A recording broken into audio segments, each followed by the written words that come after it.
broadcast network, AfterBuzz TV. Over 20 million weekly downloads in over 150 countries, and your number one source for after-show entertainment.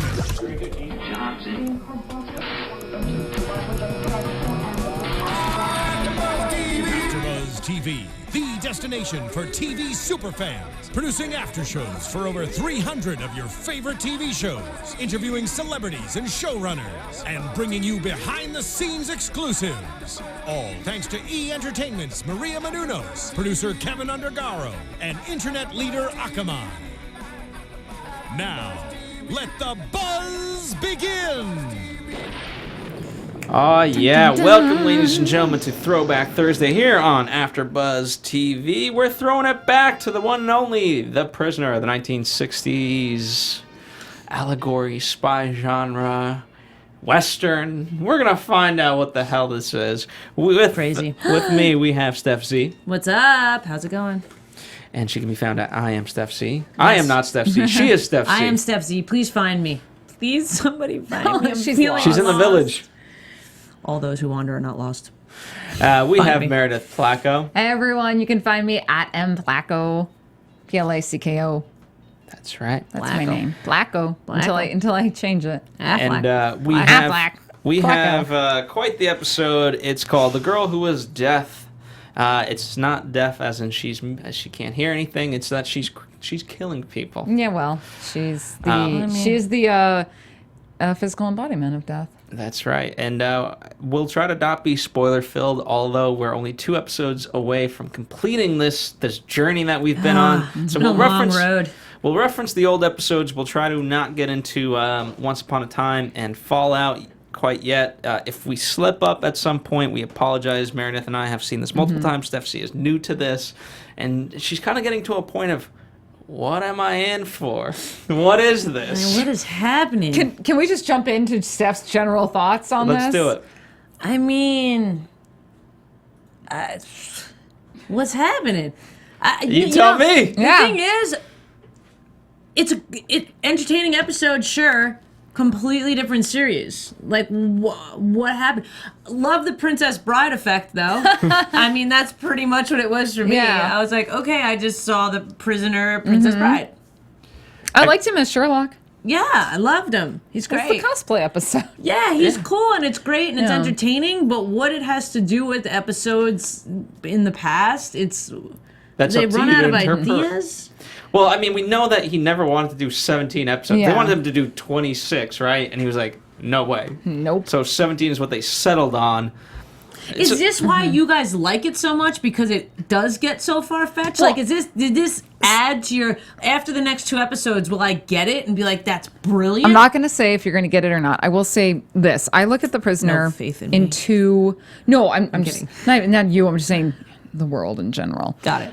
In the world of The Prisoner, it is 2 shows for me. It is the original set episodes that take place in the village, and it is an allegory. It is a story of, what happens when Big Brother has the ultimate power. Then there's what would be the second season of, well, we just want to make a show with Patrick McGoohan and do really weird things. And that is the second season of The Prisoner. And this would fall into and that. This falls into that, and it's a very different show.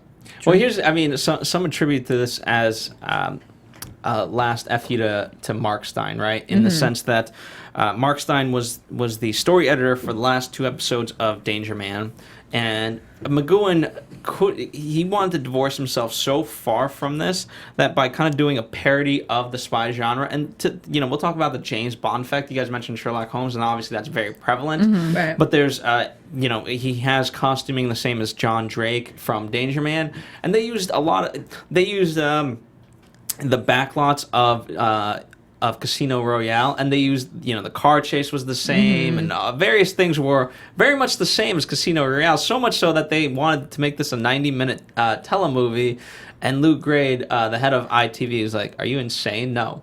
I think at this point, McGoohan is actually insane. They should have done that. Why not? Why not at this point?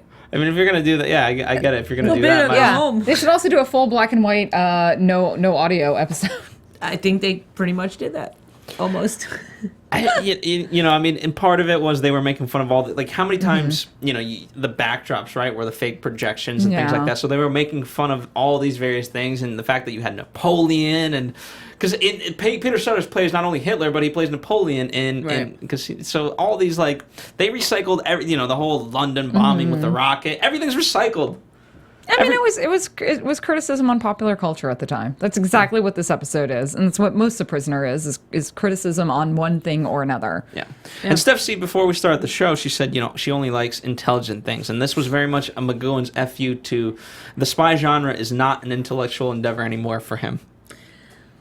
Whoa. So taken out of context, but I get what you're saying. But I'm trying to apply it. Yeah, no, it totally works. And I feel like, and for someone to think that anything that has to do with spies is not intelligent just kind of blows me away. Well, I mean, this is a man that's literally lived in the spy genre, and at this point, for him, it was no longer an intellectual endeavor. And you look at the original Casino Royale was very comedic, right? And by design, it wasn't meant to be that way. It just kind of came off that way. Yeah. This was very much like, let's just make fun of spies. Yeah. But in that, it has to still kind of be smart.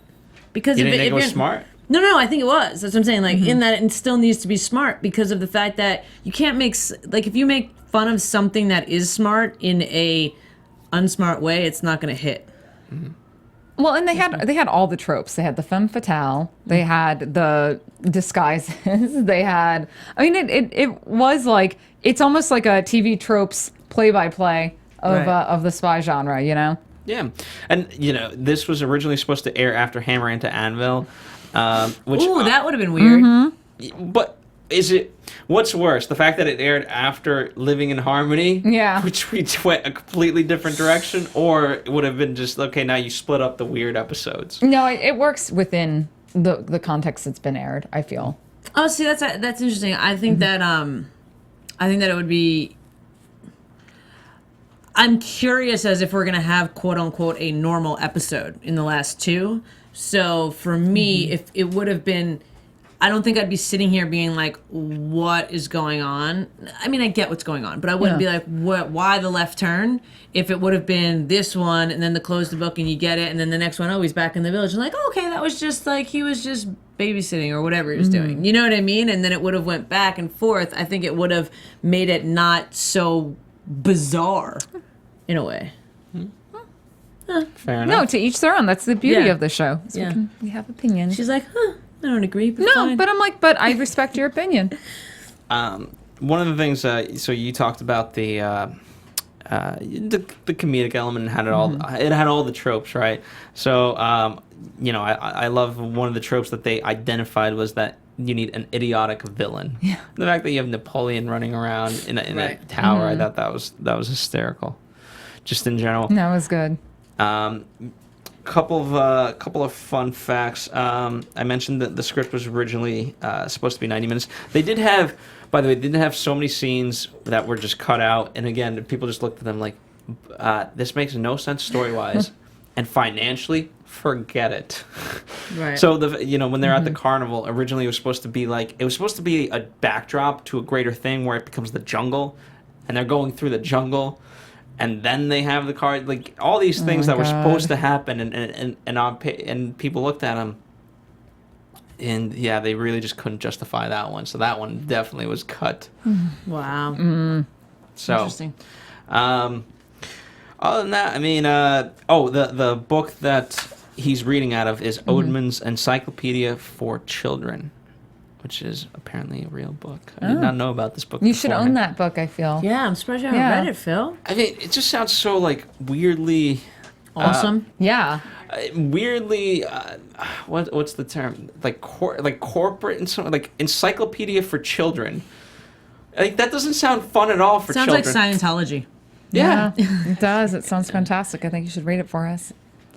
I think you should read it for us, so we don't have to read it. You can just tell us about it, and then we can criticize it. Just give us the Cliff Notes version, please. That'll be the 18th episode we do. That'll be the appendix. So there you go.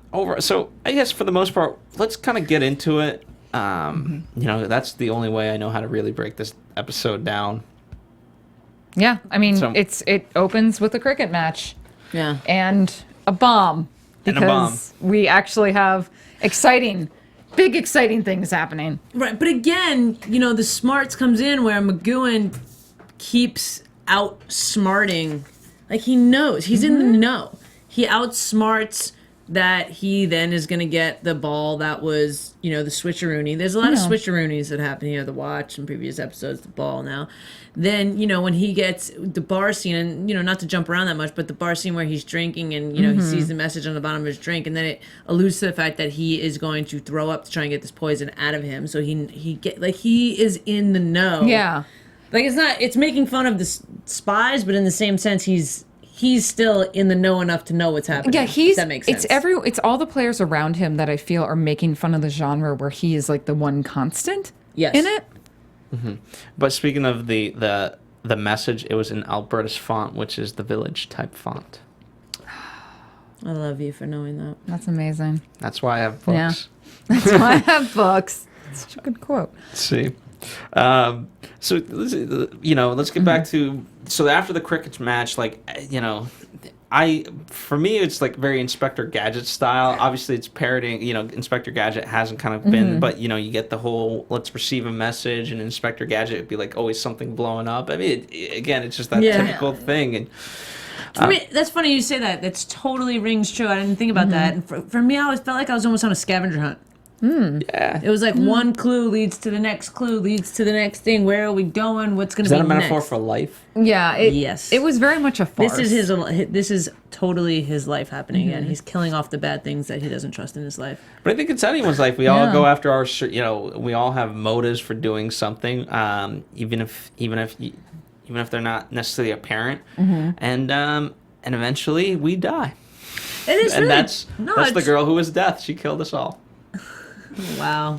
Okay, well, we'll see you guys next week. No. Bye, everyone.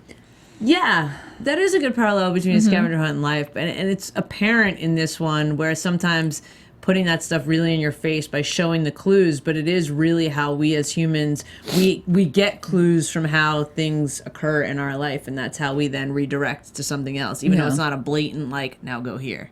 Yeah. Which is really interesting how they play on that. Yeah, I think. you know what? I'm glad we had this discussion because that's what I take away from this episode now forever. Yeah. I know. You enlightened us, Steph. Well, I try, I aim to please. I really, really try. So we get another. This is another reference to a colonel. So many kernels. Yeah, I mean, we gotta. They all keep getting replaced, much like numbers in a village. Yeah. Right. If you're not a number, you're a colonel. And so that's what we've deduced ultimately. And a general. You got a couple. You got a general. You got a computer, general, but yeah. I mean, what did you guys? So we don't have to break down each one of these, the scavenger hunt particularly, until we get to kind of, let's say, the bigger aspect of things. But we get the Turkish bath, we get the fight. Obviously, we talked about the pub. And then we got kind of get the theme park, and that's where really things start to be a little bit less scavenger hunty. Yeah. Right. What did you guys think of the full scavenger hunt? Just fun? Weird, but fun. I mean, I would have went on it. Yeah. I would have tried to win the prize on that one. Yeah. It was a good I'm romp. into that stuff. I like riddles and figuring stuff out. It was definitely weird how it was, he was locked in a sauna, then he was on a roller coaster, all in, All in a the matter of same 5 episode. minutes. Yeah. But it wasn't. Yeah, I mean, it's just always so strange, and you wonder in real life how you can even set this up. Like the fact that at the fight, the guy tells him like, "Hey, go here," through the tunnel of love, Right. because that was a whole other thing. Yeah. Where she's like, what was her exact quote? In the tunnel. Let me see. Oh, If I it have was so good too. Oh gosh. I'm blanking on. I might have it written down. She was so sultry about it too. You'll I make loved a it. beautiful corpse. Yeah. Yeah. It just showed. You know what was crazy to me? And again, I know sometimes I bring far-fetched things in. We're That's why there. we love you. Okay. We're there. I feel like when she was trying to shoot him, it was clear that there was no bullets in there. Which part? She tried to shoot him multiple times. With the machine gun in the, The Witchwood? maybe that's what it was. Yeah, it looked like yeah. a barn Yeah. Yeah. kind of thing. But there was no bullet hole. You know, it was like, brrr, and there was no bullet holes in Like the blanks. fence. The blanks. Yeah. So for me, that's kind of where I went back, trying to tie in my ultimate theory that this is all going on internally for him. So it's not like he was really gonna die ever. She was just trying to put a lot of stuff forefront for him. Well, that assumes that. So did you think that then? But then, how do you apply it, knowing that it's a story being read by him? Because then he's passing on what he's known and learned about himself to some children. Okay. Speaking of passing things on, So good. our Mr. X, he's driving around, right? Yeah. Does driving matter to you guys? Because there's over 4 million miles of road in the U.S. to find out. And that is a lot of ground to cover. A lot of highways, freeways, wrong ways, long ways. They're all there waiting to be driven on. So, do you take the left turn at Albuquerque or just keep going? Do you ever wake up on Sunday morning for a drive right before the traffic? In LA, you should. Or do you take the long road, winding road home for a change? If driving matters to you, just get out and drive. Why? Because driving matters. Mazda. It was a beautiful, dramatic read. Thank you. I channeled my inner Patrick McGoohan. Really did. That was a fantastic film. That's right. Imagine back then, because they went down some They did. curious And roads. Very random fact. Mazda Miata was my very first car. There you go. know, also I think a very random fact that I could be wrong about, but I believe that I'm a big fan of the W hotels, which sometimes make me feel like I'm at the Village. And Mazda is the car that takes you around. If you're there, they'll give you a ride. Oh, yeah. Yeah, they would do. There you go. There we go. Zoom, zoom. Yes, zoom indeed. All right. So, by the way, the Witchwood was also filmed. So that scene, the barn scene that you're talking about, that was a film set. That was the lot used in Casino Royale. Again, there's just so much, for lack of a better term, incest of James Bond. That, or maybe they just got it really cheap. Okay, like I love we read so much into The Prisoner, and then I could just be like, well, it was there, and we just got it for cheap. Well, and again, you I don't got to think think so, about but- how many movies were Yeah. being made where this type of set would actually fit. So of course they're going to reuse. Like how many different shows reuse, the Universal lot, New York Street, or wherever. That is. The one plane crash site over on Paramount site. Yeah, Yeah. but I think because there was so few of these films being made back then, it just made sense that when you would need a barn to shoot stuff up in or whatever, that's where you would go. We're not trying to. Not trying to damn that but idea, I'm just. but It's I just. feel like Yeah. it's kind of, that I'm pulling at strings. No, that aren't there. I don't think you are, because McGoohan's made it pretty clear his intentions. yeah. So we while he's never come out and ever expressed about why he did The Prisoner before he passed away, there's a lot he has said that we know. Right. He was very unhappy about a lot of things. Indeed. in life. I one of the things that it didn't really matter to me, and it kind of plays into the big thing because he's, again, telling the story, so it ultimately doesn't matter, but I never worried about him being in peril. No. It was just, again, it was just this fun journey that you knew that if you just watch, everything's going to be okay. I was waiting to see how he would, quote unquote, wake up and be back in the Village. Yeah. Because now that that's the shtick. It has gotten a little monster of the day you've come to expect. Yeah, and I think, again, that goes back to why I would have wanted it to have episodes like this mixed in, or the last episode, because then it's not so blatant. Yeah. It's so blatant that there's some crazy thing happening. There was a couple episodes where you're like, is this happening? Is this not? Is he in the Village? Did he escape? It's not up for question anymore. It's so blatantly out there. Yeah, at least the way that this one wrapped, not to jump too much, it was different. True. From what we were expecting. The end result was the same, that we knew where he was. Princess Bride. Yeah. But at least it was a different result. Yeah. So Well, yeah, they had to. yeah. They didn't torture him this time. I actually thought when know. he was in the tunnels, Yeah. when he was running in the tunnels, it looked very similar to me. The tunnels that he had went through to spy on some of the doctor stuff in the Village. They probably were. So I thought he was going to wind up opening a door and being in number 2's office. That's what I had thought. Interesting. Yeah. Interesting. Very good. Well, so let's talk about after he fakes his death. That's when we meet our villain, Napoleon himself, and his henchmen. Just so happened that there was somewhere he could crawl under, right Yeah. there in the middle of the desert. Hey, it all works out when you Yeah. can see those things. You know, when sometimes you got to have a bit of luck, but you got to be looking for the luck. Right. And Got to be open to it. yeah, Right. and that's what happened. I mean, okay, so we have Professor Schnips, dressed as Napoleon. I mean, what did you guys get? Because by the way, this is the part where I don't really want to spoil things, Yeah. but I feel like could I? Earmuff, Steph. Oh, time out. Okay. All right, fans, if you don't want things spoiled, give me 20 seconds. 20 seconds, all right? Spoiler alert! We're going to see this whole scene here reminded me of the final episode. Where it unfolds in Fallout. Yeah. Yeah. All right. That's all we're going to say. Yeah. Yeah. No, it does. Are we done yet? Yeah, Yeah. so, yeah, we're good. Yeah. And back to your Yeah, regular back. scheduled programming. Hi. Spoiler free. Hi. Foreshadowing. That was not a test. Yeah. There was foreshadowing that Yeah. we talked about. All right. I kind of heard you, but it's okay. Well, I mean, here's the thing. Regardless of whether or not you did, nothing can prepare you for what actually happens. Yeah. Totally fine. You Oh, know? I'm so excited. I mean, here's the thing, because I've prepared, at the very least, you know, again, I don't know the full breakdown of people that are doing this, that are listening for the first time ever. But you, Steph C, you know, I try to prepare you for the weirdness coming up, and yet there's nothing I can do that prepares you for the weirdness that you see. Yeah. Right.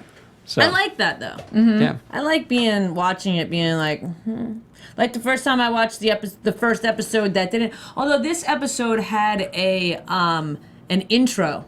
Yes, it did. It did, so I didn't know if it was going to be different in that. Thank you. So yes. We're bringing Meredith a shot. Yeah. A shot of milk. Thank you so much. I mean, what? This is. We gotta talk. This is breaking news. We gotta Yeah. talk about this. We have village people coming in with coffee I for know, Meredith. It's crazy. Well, who's the real number one, guys? I mean, Oh shit. I've never seen this done before. Actually, I I've just never have seen to. that door open. I just have to say, I'm going to go on a quick tangent. So I've been rewatching Star Trek: The Next Generation because I'm all about rewatching shows I grew up with. And there's a scene in like the first or second season where Riker is being he's having a liaison with a woman, and she has this glass of like alcohol, and she goes to set it down, and a hand comes out of like the frame and grabs the glass of alcohol. That's what this just reminded me of. The random hand that brought What are me you coffee. really drinking? Coffee and milk because I had insomnia really bad last night, so I slept for like an hour and a half. So Could have had a way better answer for that one. This portion of our lives brought to you by coffee. I know. Anyway, so as random as my life is as random as the prisoner is. Yeah. Oh man, there's no you can't make this stuff up. Nope. All right. Not when I'm around. I just bring a brand of special to this show. By the way, so you know, speaking of one of the whole aspects was that he was going to be tied to this rocket as it went into London, which is very much Doctor Strangelove. Yes, okay. That's Crazy. There's a rocket. there's a rocket. Always Okay, be said. this is something that I loved so much about this episode in particular. In just the overall prisoner world, is that how much of this is a throwback to things like Doctor Strangelove and the more art house films of the, you know, when people started to actually explore TV and film in a different way. And I felt like this was just so out of there, and I loved it. I just loved it. Yeah, I mean, by the way, if for those of you who haven't seen Doctor Strangelove, please do so. My God.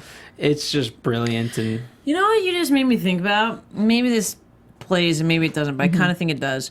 It's interesting how in shows like this that were done so long ago, we're saying it throws back or it, you know, does a shout out to all these other movies and stuff. I feel like movies nowadays that do that, we criticize because we think they're not original. Well, there's a difference between parroting or honoring versus let's just remake. Stealing. Yeah. Yeah, I mean, there are current movies that I've seen where they honor something or play on, and I think that's brilliant. Cool, But yeah. like, do we really need a remake of Big Trouble in Little China? Well, if The Rock's in it, yes, we do. But in theory, I think the criticism comes from Hollywood is not producing original content. They're just remaking old things, which is Yeah. why, like, you know, we had theorized if they were to remake The Prisoner today, it could be cool or it could just be. Well, they did, and Well, obviously no, we don't talk. We don't talk about that thing from 10 years ago. That doesn't exist. Well, they were going to make it a movie, but And I think the movie. Here's the thing. Yeah. I think in a different way. now that I've seen these past 2 episodes, what would the movie even freaking be like? I told you we broke Yeah. it down. You know, he arrives at the village. He has to shoot for number. You know, he has to the search for number 1. He goes Yeah. through X, Y, and Z. Maybe 3 kind of different sequences. So maybe you have 3 number 2s in the middle act, and then you have.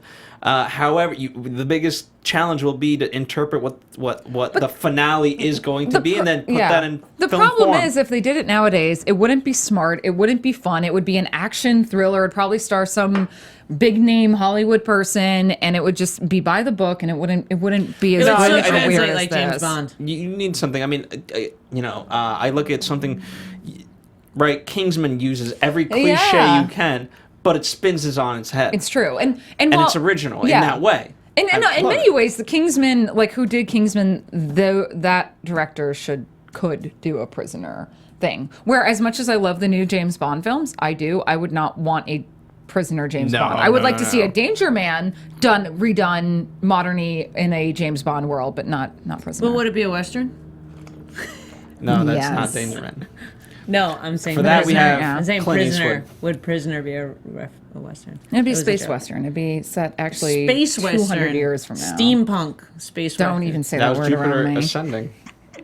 Anyway, all right. I'm sorry. What show are we doing? What are we talking about? Oh, The No Prisoner. idea. Right. We're Coffee. back in the Mazda? village. I Yeah. mean, There we there's I mean, we're going every which way because Because look where it's taking us. Here's the, like when It's when making us be distracted. no It's the not keeping us focused. I just want you to know that our recap of The Prisoner is about as disjointed and out there as the actual episode. That's what I'm saying. No. It's their fault. Okay. What do you got? Okay, Not so by the way, fault. did you guys Good Night Children Everywhere? Do you guys know what that is a reference to? And I'm gonna take that as a no. Good Night Wait, Moon. Is it on a news? No, No. it was on British TV. They had like story time, right? And so they used to say like Good Night Children Everywhere, and so it was a reference No, to I did that. not know that. I felt like it was it rang true to me as they used to do, and I don't know if I'm dating myself now because I'm older than both of you, but they used to put something, it's 10 o'clock, do you know where your children are? Oh, On that's the yeah, news. that's in like a PSA or something. yeah, the milk that's carton. what I Oh yeah. That's what I heard it as. No, this is definitely very time and societal. It's Right. it's a very I actually did not know that, but I didn't grow Yeah, up but in the 60s. I also like your interpretation of it, Steph.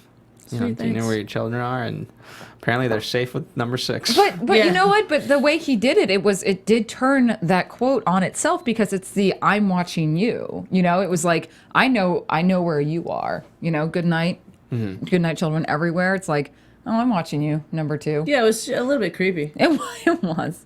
What do Why, you- why was he hanging out with kids? By the way, like Who are those kids? they assigned him to. Okay, that's Like, what I'd what rather was know. he doing? Babysitting now in the village? I can't believe they have children in the village. Yeah, what does this mean? Come on. People procreate procreate. in the village. I guess if you're I mean, what else are you going to do? Surf and Do you know the answer of whose kids they are? Will I find out? no, we will not. That is no. I'm not going kinda to spoil messed anything. up. Yeah, they're just children. Maybe they were brought in by number 2, but I think the village. I think they have kids. I think there's families.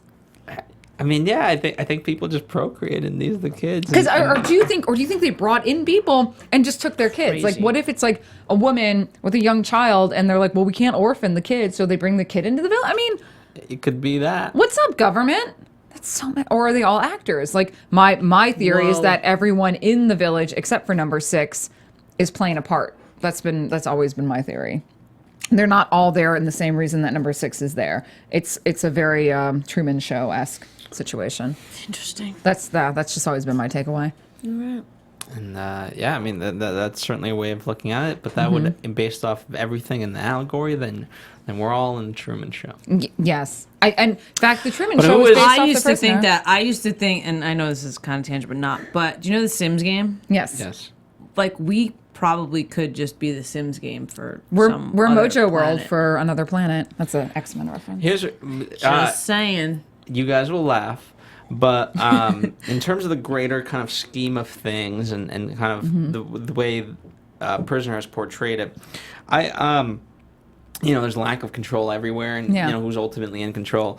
And in Malcolm in the Middle, Dewey, the smallest, Yes. right? I believe that's his name. He kept looking at an anthill, and eventually the brother, he says to him, what are you doing? And he's like, if I wanted to, I could kill them all. Mm-hmm. What if that's God? What's the stop? Like, who's like our person? What if we're the ants? anthill to some other higher power, be it a god or an alien race? Well, whoa, this is like, how much time do we have? This is, that is true. Yeah.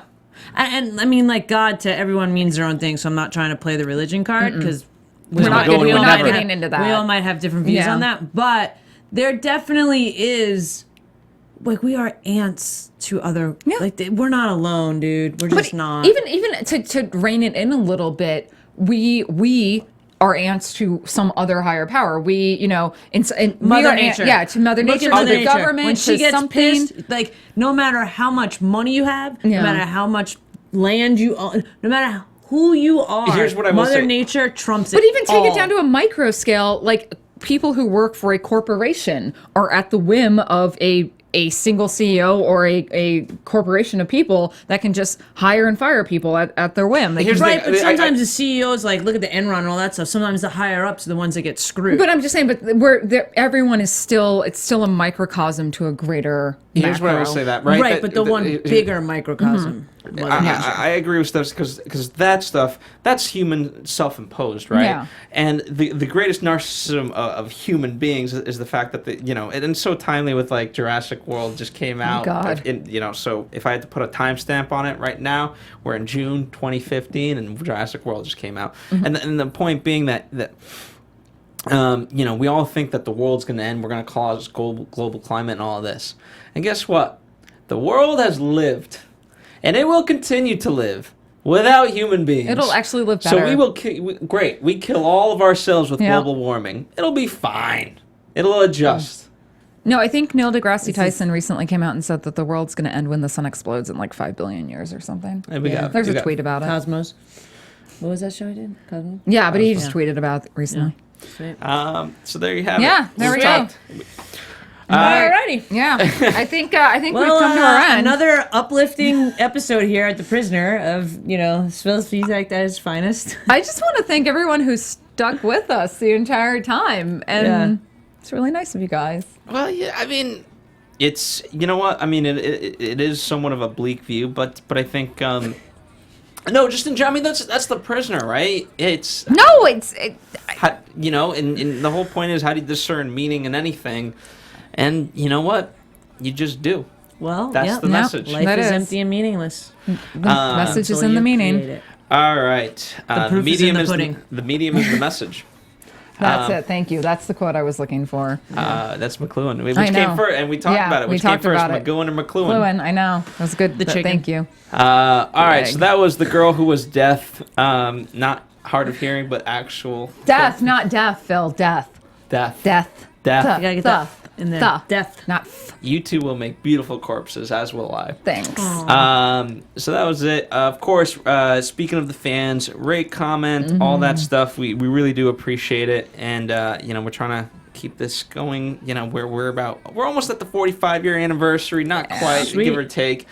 But hopefully you guys can even revisit this whole thing when in the 50th year anniversary and all that. It's meant to be in perpetuity. Perpetuity. Next week we will do the penultimate episode, Once Upon a Time. Yes. And then, dare I say it, we will be doing Fallout after that, and Lord help Steph Z. I know. It's Oh, I can't amazing. wait. Actually, I feel like I want to watch it with her. Yes. I feel like we need to watch it here together. All right, I'm down. Yeah. We'll do a global screening with all the Yes. fans. Right. All right. Thank you all so much Yeah. for joining us. We will be back next week. Good night, good night, children everywhere, and we'll be seeing you. From executive producers Maria Menounos, Kevin Undergaro, Phil Svitek, and the entire AfterBuzz TV staff, we would like to thank you for listening to the AfterBuzz TV network. To watch or listen to other after shows and post comments or questions, be sure to visit AfterBuzzTV.com. I'm Sir Richard Wentworth, and this has been a presentation of AfterBuzz TV. Buzz See you later. The views expressed herein are those of the hosts only and do not necessarily reflect the views of AfterBuzz TV or its owners or principals.